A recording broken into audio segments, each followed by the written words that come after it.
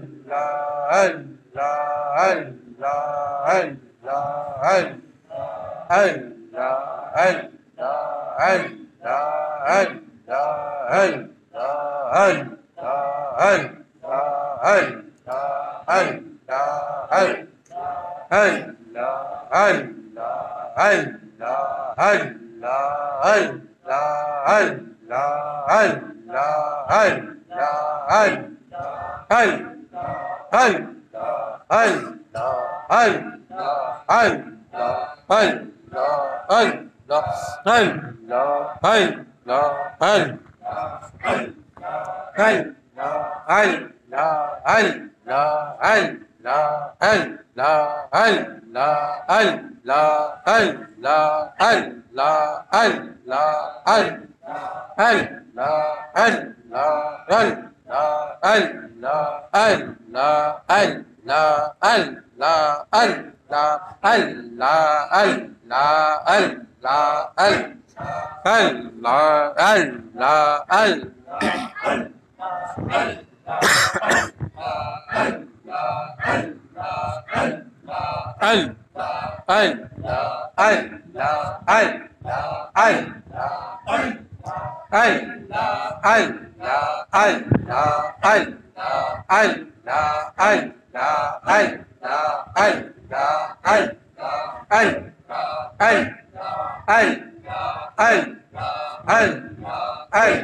آمین. الحمدللہ رب العالمین وعاقبۃ للمتقین الصلاۃ والسلام علی سید الانبیاء والمرسلین.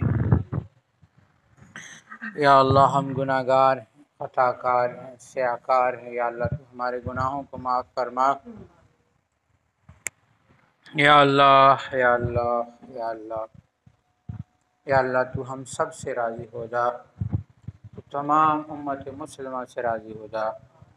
یا اللہ ہماری کسی کمی کوتاہی کی وجہ سے یا اللہ ہمیں دین سے محروم نہ کرنا. یا اللہ خود سے دور نہ کرنا. یا اللہ جتنے احباب بیٹھے ہیں ان کی سب کی حاجات کو پورا فرما، سب کی پریشانیوں کو دور فرما. بے روزگاروں کو روزگار عطا فرما، روزگار والوں کے رزق میں برکتیں عطا فرما. قرض داروں کے قرضوں کو غیب کے خزانوں سے عطا فرما. یا اللہ شادیاں والوں جن کی شادیوں میں رکاوٹیں ہیں، جس وجہ سے ہیں، رکاوٹیں ختم کر کے شادیوں کے بندوبست فرما. یا اللہ جن کی اولادیں نہیں ہیں انہیں نیک اور صالح اولاد عطا فرما. جو رکاوٹیں ہیں دور فرما. جو احباب دنیا سے چلے گئے یا اللہ سب کی کامل مغفرت فرما. سب احباب ایک دفعہ سورہ فاتحہ اور 3 دفعہ سورہ اخلاص پڑھیں. تو میری دادی اماں فوت ہوئی ہیں، اللہ ان کو جنت الفردوس میں جگہ عطا فرمائے. ان کے لیے سب ساتھی دعا کریں، اللہ ان کی مغفرت فرمائے. اعوذ باللہ من الشیطان الرجیم. بسم اللہ.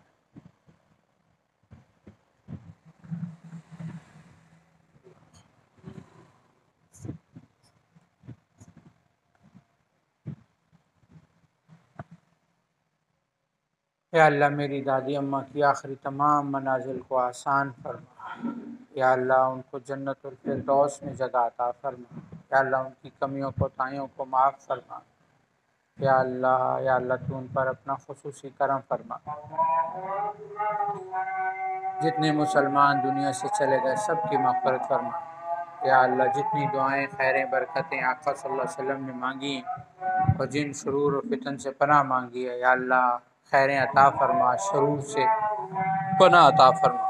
وصلی اللہ تعالی علی خیر خلقی محمد وآلہ واصحابہ وذریاتہ وآل بیتہ اجمعین برحمتک یا ارحم الراحمین. آمین آمین.